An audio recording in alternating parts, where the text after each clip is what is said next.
Chapter 5 why do we fall ill है। तो ये जो चैप्टरटा अच्छी चैप्टर तुम कौन कर नोट्स टिके लिख नोट्स तुम दिहबनी यहाँ को स्क्रीनशॉट नहीं कि नोट्स लिखा चेष्टा कर।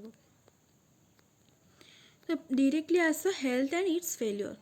तो आम गोटे हेल्दी पर्सन को देखा नॉर्मल ठीक ठाक चलुव बुलूव लोकटा देखिए आम नॉर्मली आज्यूम करदे हाँ सी फिट अच्छे जमीन स्टार मान को भावु से बहुत फिट कि एक्चुअली से माने फिट कि एक्चुअली जोड़ा आम फिजिकल अपीयरेंस रु आम जोटा डिफाइन करूँ से माने बहुत हेल्दी सेटा कि ना जी तुम हेल्थ रो डेफिनेशन पढ़ो तो सहीटा को पूरा से चेंज करदेव कारण से हेल्थ कौन गोटे कंप्लीट वेलबींग को बुझाए। Health is described as the state of complete physical mental and social wellbeing. तो ये तीन टा जहाँ पाखे थी जमती कह फिजिकल फिजिकल तो ठीक ठाक देखा जाऊ मेंटली ताको किसी मेंटली इलनेस नथिबो डिप्रेशन एंजाइटी को सब नथिबो सोशल वेलबिंग माने सोशल माने जो परिवेश रे से रही लोकंक सहित से सोशली इंटराक्ट करुथुबो निजको सेल्फ आइसोलेट करके रखु नथिबो। तो यही सब फैक्टर है यही सब फैक्टर को मिसई कि आम वेलबिंग गोटे बाहर करूँ ताले सेटा ही गोटे आमर हेल्थ को बुझाइब। सी आसी देला thus being healthy means that one feels good physically good thibo have a positive outlook is able to cope with the social and mental pressure without much difficulty। General से आम देखी आम कि भी प्रेशर आम लाइफ रे आसिले तो आम ताकू कौन करूँ हाँ से समय हुए तो आम कौन करूँ ना टिके माने आम टिके वीकनेस आसी जे आम बहुत दुख प्रकाश करूँ किंतु टाइम टू टाइम जो पास हुए से आम निजे से डिफिकल्टी के सहित कोप करने को है आम निजको माने स्ट्रॉन्ग करदे किंतु किछि लोक अच्छा एमती डिफिकल्टी सिचुएशन निजको कोप कर माने से सिचुएशन सहित सी भलसे कोप कर पारती नहीं। तो तांको निश्चित मेंटली इलनेस थी से प्रॉब्लम को देखिले डरी जाउथिबे। तो से कथा कहला जिते आम फिजिकाली गोटे गुड थिबा सहित गोटे पॉजिटिव आउटलुक जो रही आ किसी भी मेंटली और सोशल प्रेशर को आम बिना डिफिकल्टी रे पार कर पारुथबो तो सेटा को ही आमर हेल्थ रो गुड कंडीशन को आम हेल्दी कहि परिबा से भला लोक को। तापरे being healthy is far more than just being free from diseases माने जनरली आम जो गोटे देखू जे आम भाभी दो तादेह किसी डिजीज नहीं हाँ सी ठीक ठाक अच्छी किंतु आम तार मेंटल कंडीशन तार सोशल कंडीशन सबू को देखी सारा पर ही कहीपर से डिजीज फ्री अच्छी प्लस हेल्दी भी अच्छी से आम कहीपर गोटे हेल्दी लोक जब आम कह तार फिजिकाली मेंटली सोशल से ठीक ठाक थी तो ताको आम कहीपर डिजीज फ्री से अच्छी कारण मेंटल डिजीज भी किसी अच्छी कि नॉर्मली जनरली आम गोटे डिजीज फ्री पर्सन को देखू धर तार आउटलुकटा बहुत सुंदर थी किंतु सी अंदर ही माने कौन मेंटली प्रेशर थी घरे किसी टेंशन थी सेटा से देखा जाएनी तो सेटा को आम कौन कही सेटा को आम हेल्दी सहित कंपेयर करें हेल्दी क्या कहीपरू ना है तो से जिनसा से लिखला तो से देखला for maintaining a healthy life cycle कौन को आम दरकार a person needs to have a balance varied diet need to exercise live regularly in a proper shelter get enough sleep है तो यही सब जिनस प्रॉपर डाइट हूँ माने कौन आम जो खाद्य खाऊे तो कार्बोहाइड्रेट प्रोटीन विटामिन सब प्रकार आम जिनसटा रही है ता सहित एक्सरसाइज कर प्रॉपर शेल्टर आ गुड स्लीपटा निहाती दरकार। तो तापर maintaining a good hygiene also reduces the chance of developing an infection है तुम एत सब कर सारा पर भी तुमको इन्फेक्शन हबार चांसेस थाए कहीं जान तुम आउटसाइड किसी जिनस थाए जमीक मशा हूँ बैक्टेरिया पाए a disease regularly usually indicates malfunction in a body किसी भी डिजीज जो हम तो निश्चित भाव में आम बॉडी रे किसी गोटे जिनस भलसे फंक्शन न कले ही से डिजीजटा होता है और सेटा भी डॉक्टर कौन करेंगे डायग्नोज करेंगे केमिति ना किसी सिम्पटम देखिकी जमती कि जानी गोटे नॉर्मल धर आमको ठंडा है ठंडा सहित भी बेले बेले ज्वर हुए तो ताको आम कौन कहीदेबू डायरेक्ट गोटे डिजीज्र ना आम देपरू आमे से सिम्पटम जाइए डॉक्टर पाखे कहूँ डॉक्टर से साइन गुरा को एनालाइज करिकी कोटा कॉमन तो बहुत सारा रहिबे कोटा पर्टिकुलर डिजीज सेटा को से आइडेंटिफाई कर डिजीज रो तुमको मेडिसिन भी दौरान तापाई जब ब्लड टेस्ट करा पड़ो जहाँ जहाँ भी रिक्वायरमेंट दरकार से सब जिनस कर तो से जिनस सेटरे कहला तो symptom of a disease may be physical mental और बोथ मेंटल को हेडेक आम कहीपर फिजिकाली जब आमको शिवरिंग होची वोमिटिंग होची तो आम सेटा को कहीपर फिजिकल सिम्पटम है बोथ भी हो पाए तो ये से तले गोटे देला देख सिम्पटम ऑफ मलेरिया तो सिम्पटम ऑफ मलेरिया रे देख केम देला headache systematic fever muscular fatigue pain back pain stomach तो ये सब सिम्पटम्स देला चिल स्वेटिंग तो ये से कहबार उद्देश्य हूँ से सिम्पटमटा को कहला से फिजिकल भी मेंटल भी तो से गोटा से देखला केमती फिजिकल और मेंटल सब सिम्पटम रही तो यहाँ किसी भी एत इंपोर्टाट नुह केवल आदि इंपोर्टाट कौन रहा हेल्थ रो डेफिनेशन तुम लिख है तो से जिन देखला our health is affected not only by unbalance diet केबे आम कहीपरानी अनबैलेंस डाइट जो ही आमर ये डिजीजटा आमको हो आम हेल्थटा अफेक्टेड हो जाए कहीं because but also by disease causing organisms तो किसी गोटे अच्छा डिजीज कजिंग ऑर्गेनिजम जमती आमर पैथोजेन जो मैंने है तो से माने कौन तो which may be water burn air burn और फूड बर्न तो फूड रे थाई पारंती एयर रे थाई पारंती कोथे भी ट्रांसमिशन होगी आमको डिजीज हो पारे से एग्जांपल देला some diseases are caused by infection through the microorganisms insects and parasites infection develop when a germ or microbes virus or some pathogenic disease producing organisms such as bacteria fungi protozoans helminthes nematodes etc तो ये होचंती disease causing organism एमानंक द्वारा मध्य हमको disease हो पाए जोटा कि आम आगो को देखा है तो तापरे we need to keep our environment clean so से आमको कौन करवा दरकार आम एनवायरनमेंट को आम कि क्लीन और हाइजीनिक करवा दरकार दस personal hygiene and community hygiene helps in the prevention and the spreading of the disease तो आम कम्युनिटी हाइजीन को जदि बढ़ावा दबा से ही आम कौन कर डिजीज सहित डिजीज रु प्रिवेंशन पाई। अच्छा से देखा फंजाई कौन बैक्टेरिया ये सब डायग्राम देला नेमाटोड हेलमिंथेस जोटा जोटा आमर दरकार जो जो डिजीज आमर एग्जाम रे माने आम सिलेबस रे अच्छी आम से गुरा पढ़ा गुरा केवल देखते overlap of personal and community issue for health एटा किसी भी दरकार नहीं है से स्किप करुँच एबे देख यहाँ हूँ आमर सब इम्पोर्टाट गोटे हूँ difference between healthy and disease free जोटा कि आम हेल्दी विषय में पढ़ले कि it is the state of complete देखो ये मुझे पढ़ुची it is the state of complete physical mental and social wellbeing healthy person टाक कहुए किंतु से जगह देला डिजीज फ्री कौन ना it is the state of absence of discomfort first देख डिजीज कौन डिजीज हूँ किसी गोटे डिस्कम्फर्ट जब आम भितर रहा किसी गोटे भल न लगे देखो ठंडा हेल्ले जेनेली आमको भल लगे तो आम कौन जानू हाँ आम गोटे किसी गोटे भाइरस अटैक करदे मे भी आमको ठंडा अच्छी कॉमन कोल्ड अच्छी तो से आम भाविले डिजीज है डिजीज फ्री देला ताले कौन हम एब्सेंस ऑफ डिस्कम्फर्ट तो से जिन देला डिस्कम्फर्ट एब्सेंट अच्छी है तो सहीटा को आम डिजीज फ्री कंडीशन आम जनरली कही था यहाँ लिखो है ये जो डिफरेन्शिएटटा तो सहीटा जिन हेल्दी सेकेंड पॉइंट कौन देला it depends upon individual as well as physical and social environmental factor जेहेतु गोटे फिजिकाली तो आम नॉर्मली घर बसिकी आम फिजिकल हेल्थ को भल रखिपर बट मेंटल हेल्थ पाई और सोशल हेल्थ पाई आमको बाहर सहित इंटराक्शन करने को पड़े आम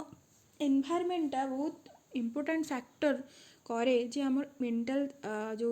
मेंटल हेल्थटा को भल रखापी कि सोशल हेल्थ आम कि भल रखिपर ना जदि आम सांग मान सहित जो मान सहित आमको भल लगे सहित आम इंटराक्ट करुचु बाहर बुलूचु बाहर लोकों सहित कथा होचु तो ये भाव में आमर कौन हो मेंटल और सोशल हेल्थटा भल रही पार्टी तो से जिन देखला हेल्दी गोटे जेहेतु सेकेंड पॉइंट से लिखिला से एगुरा सब एनवायरमेंट फैक्टर उपरे डिपेंड करे इंडिविजुअल सहित माने निज सहित अन्य मानकर जो ये एनवायरमेंट फैक्टर भी डिपेंड करे किंतु देख डिजीज फ्री रे कौन कहला डिजीज फ्री रे कहला it is related to the individual only ता इच्छा से न भी जाई पारे से घरे बसिकी रहिबो हैला से किंतु डिजीज फ्री अछि हैला से इंडिविजुअल ऊपर ही डिपेंड करे सी कहा ऊपर डिपेंड करे गोटे लोकटा जदि ताको किछि भी भल लागु नथिबो गोटे घरे से पसिकी रहिबो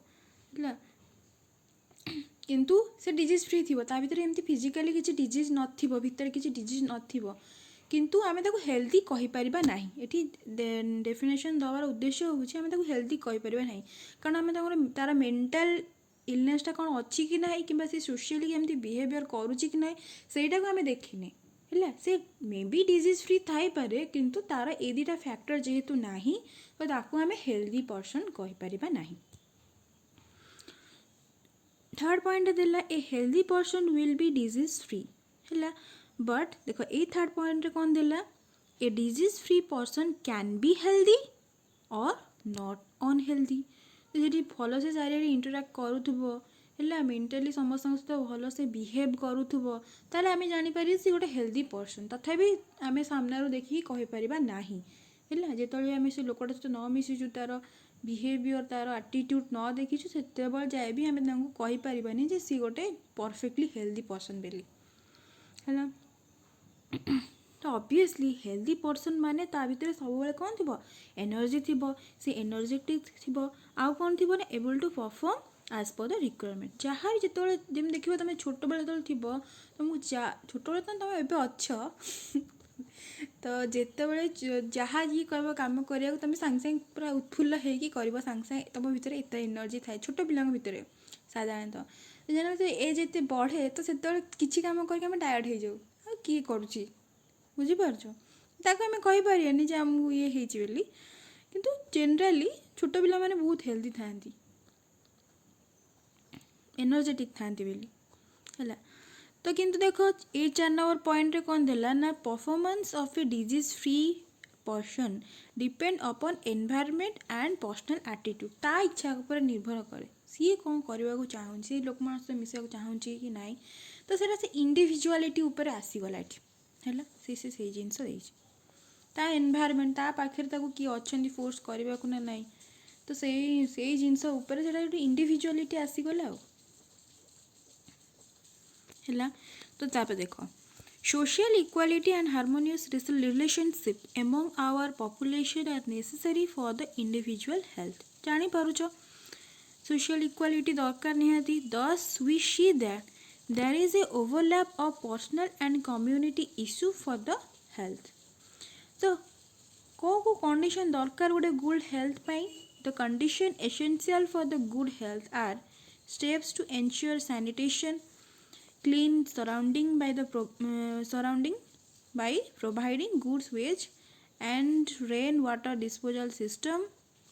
मशा माछी जमी न हे and proper garbage disposal availability of clean drinking water, availability of adequate and nutritious food, social equality and harmony. तो ये सब जिनस हम दरकार कौन पाई गुड हेल्थ पाई तापर देखिए डिजीज एंड इट कजेस तो जनरली डिजीज आउ तार कजेस आम देखा जमती कि आम टे पढ़ा तो disease can be also be defined as an impairment malfunctioning of a normal state of living organism that disturb or modify the performance of vital function जहाँ भी आम vitally function होची सेटा जदि आमको डिस्टर्ब है तो आम जाना आम कि गोटे डिजीज कि गोटे माल फंक्शनिंग होची बॉडी रे नॉर्मल स्टेट भाया रहूनी तो सेटा को आम डिजीज बोली मानिबा so disease may be response to environment factor कि माल न्यूट्रिशन हो पारे कुपोषण जोटा को कहते इंडस्ट्रियल हाजार्ड हो पारे इंडस्ट्रियल पॉल्यूटेंट हो पारे और क्लाइमेट भी हो पारे यदि सेकेंड कथा को देखा स्पेसिफिक इन्फेक्टिव एजेंट यहाँ तुम किसी लिखा दरकार नहीं खाली बुझ as worms protozoans fungi bacteria virus तो किसी एजेंट मान द्वारा भी हमको डिजीज हो पारे आउ कौन हो पारे थर्ड रे inherent defect of a organism genetic abnormality जदि आमर किसी होता है तो ସେଇଟା भी गोटे होता है एटा इनहेरेंट एटा तुमर पीढ़ी बाई पीढ़ी तुमको जब किसी इनहेरिट किसी डिजीज से तुम भितर ही रही से एबनॉर्मालिटी आउ कौन कॉम्बिनेशन ऑफ दिस फैक्टर क्या पाखे इनहेरिट डिजीज भी थाई पारे आ प्लस ताको किसी अलगा जमती एजेंट मानक द्वारा जो होची फंजाई फंजाई बैक्टेरिया मानक द्वारा भी हो पारे सेमती आम कहीपरि ना सब प्रकार भी रही पारे तापर देखा सोर्स ऑफ डिजीज है तो सोर्स ऑफ डिजीज आम क्या सोर्स तो जनरली सोर्स ऑफ डिजीज कौन जापार गोटे इंटरनल फैक्टर आ गोटे एक्सटर्नल फैक्टर डिपेंड करे आमर डिजीज होगापी तो सही जिनस आम देखा इंटरनल बा इंट्रिंसिक फैक्टर कौन ना the disease causing factor which exists within the human body is called the intrinsic factor human body रे exist जोटा कि आमर इंटरफेरेंस करि परिबा नाही तमें निजे देख हार्मोनाल इम्बालांस जोटा आम बॉडी रे होची तो से कौन आम कि करें बॉडी भितर होची तो जमती कि इम्यूनो सिस्टम रो माल फंक्शनिंग होची एलर्जी होची किंबा जदि आम माल फंक्शनिंग और improper functioning of various body parts heart kidney liver किसी भी प्रोब्लेम हेले तो से भी आम कि तो ये सब हूँ इंटरनल फैक्टर जमती कि जेनेटिक डिजॉर्डर जोटा कि आम बापा माँ पाखक कि आम पूर्वपुरुष किसी आसी है तो से भी आम कि तो युरा हूँ यहाँ लिख एदिगो लिख तो से कौन the important intrinsic factor which affect human health are of the following बुझीपार इंटरनल फैक्टर जोड़ा रेस्पॉन्सिबल जोटा कि आमर डिजीज हाँपाई जोटा कि आम कि ना तो से कौन कला कि एग्जांपल देला few common diseases due to hyposecretion and hypersecretion of the disease ये देख गोटे जिनस गोटे अच्छी हाइपर आ गोटे हूँ हाइपो मन रख हाइपर मीन्स एक्सेस सिक्रेशन बुझिपार excess secretion but hypo means less secretion कौन सिक्रेशन कथा कौन हार्मोन सिक्रेशन कथा कौन लेस सिक्रेशन मन रख दे hyper means excess hypo means less है तो से जिनसा लिखी गोटे जिनस मन रखता ये सब कौन देला डिजीज ये जो बॉक्सटा देला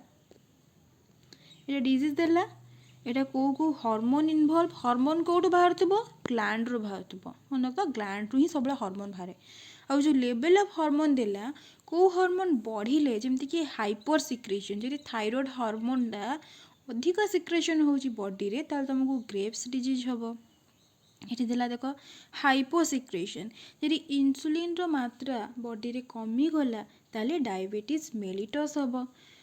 तो ये अनुसार देला कौड़ा कम बेसी हेले आ कौ हार्मोन डुडू माने सेम है ये थायराइड हार्मोन कौटा यहाँ तुम लिखा पड़ो कौ डिजीज हम आ गोटे जिनस तुम एडिशनल नॉलेज से किसी तुम ये दरकार नहीं मन रखता आमर जनरली डाउट आसो ग्लैंड कौन है जनरली ग्लैंड सब कौन था ना कि प्रोड्यूस माने सब्सटेंस प्रोड्यूस करने को थांती तो आम देखा ग्लैंड केते प्रकार देख ग्लैंड हूँ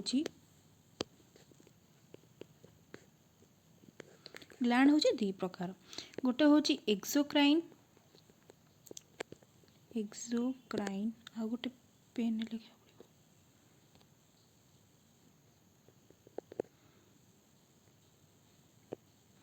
आ गोटे हूँ एंडोक्राइन है यहाँ हूँ कौन एक्सोक्राइन यहाँ हूँ एंडोक्राइन दी प्रकार ग्लैंड जनरल थाए तुम मुंडे क्वेश्चन आसो कि सलाइभारी ग्लैंड थाए ସେଇଟା कौन हार्मोन सिक्रेट करे ना सेटा भी तो गोटे ग्लैंड ना तो आमर ग्लैंड जनरली यहाँ हूँ एडिशनल किसी लिखा दरकार नहीं खाली बुझ ग्लैंड हूँ दी प्रकार गोटे हूँ एक्सोक्राइन आ गोटे हूँ एंडोक्राइन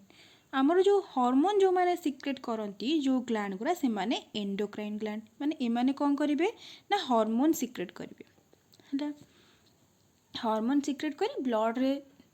मिसती से आमर से फंक्शनटा हो पाए। तो कौ फंक्शन हुए जमती कि ग्रोथ हो है ग्रोथ हो डेवलपमेंट हो कि रिप्रोडक्शन हो। रिप्रोडक्शन में तुम जान टेस्टोस्टेरोन प्रोजेस्टेरोन इस्ट्रोजेन ये सब हार्मोन ये करे है। तो एंडोक्राइन ग्लैंड हूँ एगुरा। तार एग्जांपल जब आम दबा आड्रेनाल पिट्यूटारी ये सब ग्लैंड पिट्यूटारी हूँ ब्रेन अच्छी है। तो ये सब ग्लैंड रोचे। जदि आम कह एक्सोक्राइन ग्लैंड यहाँ हूँ कौटा ग्लैंड जोटा कि हार्मोन प्रोड्यूस करेनी अदर दैन हार्मोन है। जमती कि स्वेट हो स्वेट ग्लैंड है जमती कि हो तुम सालाइभा टीयर। तो एगुरा कौन हो तुम एक्सटीरियर पार्ट को जाऊँगी है एक्सटीरियर बॉडी को जाऊँगी बाहर को जाऊँगी कि बॉडी टेम्परेचर को तुम नियंत्रण करुच्ची प्रोटेक्ट्स माने जो तुम स्वेटिंग करुच है तो बॉडी टेम्परेचर को नियंत्रण करुच्ची। तो यही सब हूँ आमर कौन ना एक्सोक्राइन ग्लैंड काम। तो आम ये जहाँ सब पढ़ुचे कौन पढ़ुचे ना एंडोक्राइन रिलेटेड डिजीज पढ़ुचे है। एबे तुम जापार। तो एबे देख जो थायराइड हार्मोनटा खाली कहीदे थायराइड ग्लैंड भी आमर गोटे अच्छी सी कौन सिक्रेशन करे ना थायराइड हार्मोन। थायराइड हार्मोन जदि अधिक मात्रा रे सिक्रेशन हम ताले सेटा कौन हम ना ग्रेव्स डिजीज हम। केवल तुम ना मन रखा बहुत पड़ो। देख जी हाइपर सिक्रेशन हम कौटी इनफैंट मानक देहरे तो सेठी कौन हम ना क्रेटिनिज्म हम। जदि हाइपर सिक्रेशन हम आडल्ट मानक देहरे मिक्सोडर्मा हम को हार्मोन थायराइड हार्मोन। आउ देख हाइपर सिक्रेशन हाइपर मीन्स मु कौन कहली लेस सिक्रेशन होतबो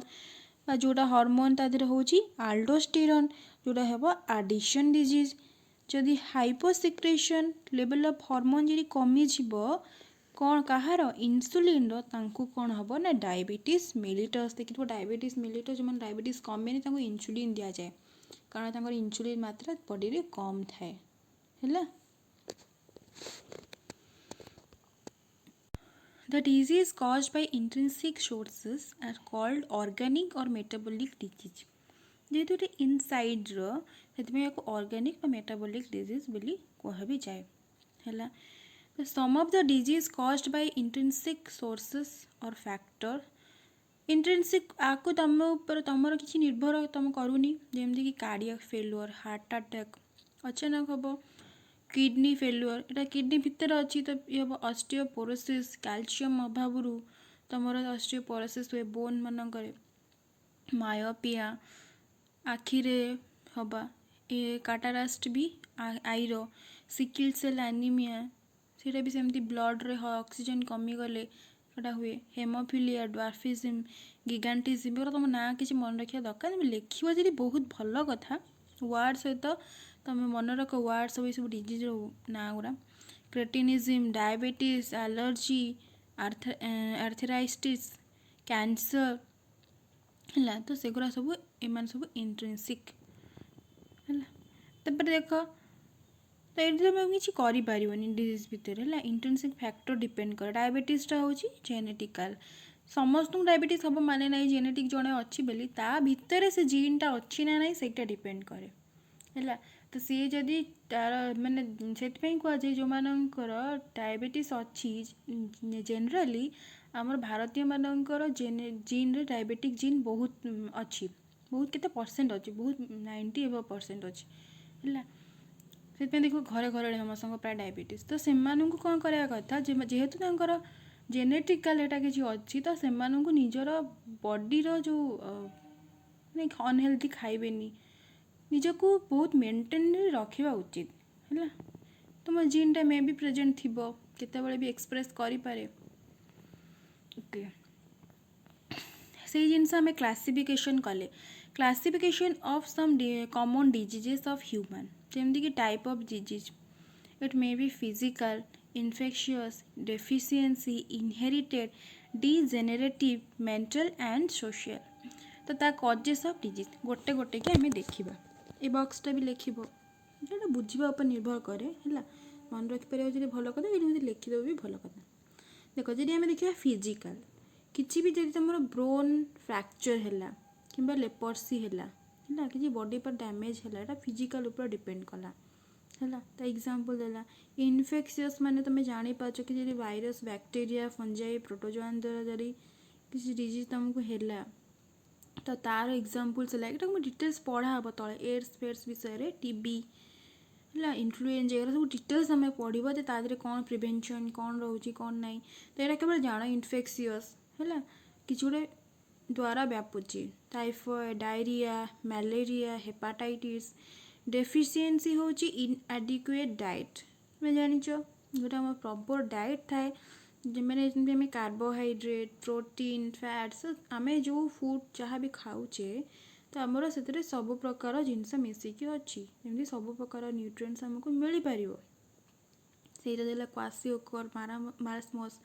सब protein deficiency disease scurvy vitamin C rickets anaemia goitre iron अभाव जेरोप्थेलेमिया बेरी बेरी तो ये तार सब गोटे बॉक्स भी अच्छी तुमको से मन रखा पड़ो कौ अभाव में कौ डिजीज हुए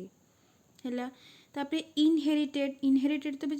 वर्ड रू ही जापर जो इनहेरिट करें जमती हो जमती देला defective genes passed on from the parents through the offspring जेहेतु आमर तुम जाच कि हाँ क्लास 10th अच्छी जेहेतु आम जीन सब बापा माँ पाखु आसे तो सेगुरा पिला मानक पाखक भी आसब तो से डिफेक्टिव जीन किसी आसीज तो ସେଇଟା भी तुमको हबार चांसेस अच्छे हेमोफिलिया सिकिल सेल एनीमिया है सिस्टिक फाइब्रोसिस एटा किसी मन रखा तुम जरूरी नुह है कहीदे तापर degenerative organ and tissue wear away and do not work so well with age wise जदि किसी जिनस आमर करें जमीक लोकंर बोन डेंसिटी कमी जाए आर्थराइटिस पुअर साइट जोटा मायोपिया एंड हियरिंग डिफेक्ट ये सब एज वाइज आमर आसे जोटा कि डिजेनेरेटिव कहला है तापर हूँ मेंटल तुम जान डिप्रेशन एंड पारानोया प्राय लोक आजिकल मेंटल इलनेस रोचे किसी भी ब्रेन डैमेज हेले कि साइकोलॉजिकल कज हो पारे सोशल कौन तुमको सोशल भी गोटे टाइप ऑफ डिजीज हाँ जो गोटे लोक जो मैंने ड्रग डिपेंडेंस रोचंती अल्कोहलिज्म स्मोकिंग करुँच अनहेल्दी लाइफस्टाइल से सोशल आइसोलेशन क्या सहित मिसवा को चाहूना तो सहीटा भी गोटे टाइप रो डिजीज है तो social interaction with family friends and strangers है मैंने करें क्या सहित देख ये एड्स चित्र देला जहाँ जहाँ चित्र आसूँ भलसे देख है डरबन के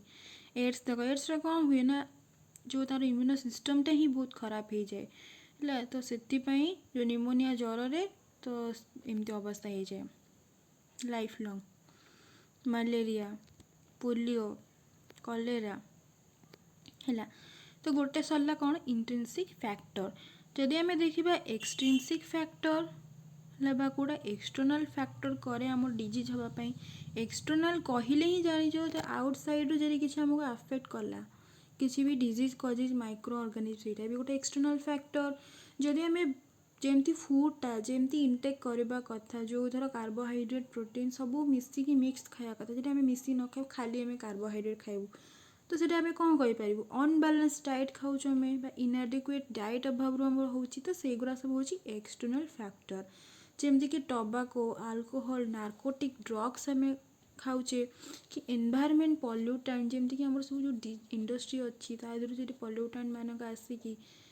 तो सेटा भी आमर कौन कर डिजीज कर तो ये एक्सटर्नाल फैक्टर तो तुम बुझीपार कौ एक्सटर्नाल फैक्टर डिजीज आमर दरकार तो से जिनस लिखला द डिजीज कजिंग ये सब डेफिनेशन पूरा भलसे लिख भल डेफिनेशन आ पॉइंट गुरा डेफिनेशन डेफिनेशन लिखिल तापर ये सब पॉइंट्स लिख ये किसी एग्जांपल नहीं जीवो नोट्स भाया तो जमती कि अनबैलेंस देख disease causing pathogenic external agent which enter the human body from the outside are referred to as the extrinsic factor the important extrinsic factor which offset human health are also following unbalanced diet inadequate diet है तापरे disease causing microorganism such as viruses bacteria fungi protozoan helminths worms environment pollutant tobacco alcohol and narcotic drugs तो से जिनस देला जो extrinsic factor जो को disease हुए तार एग्जांपल देला जेमती क्वासियोकोर प्रोटीन डेफिशिएंसी हेले बहुत पिला क्वासियोकोर मारास्मस एगुरा सब डिजीज प्राय प्रोटीन डेफिशिएंसी रो हुए जोटा कि आम डिटेल्स रे पढ़ा है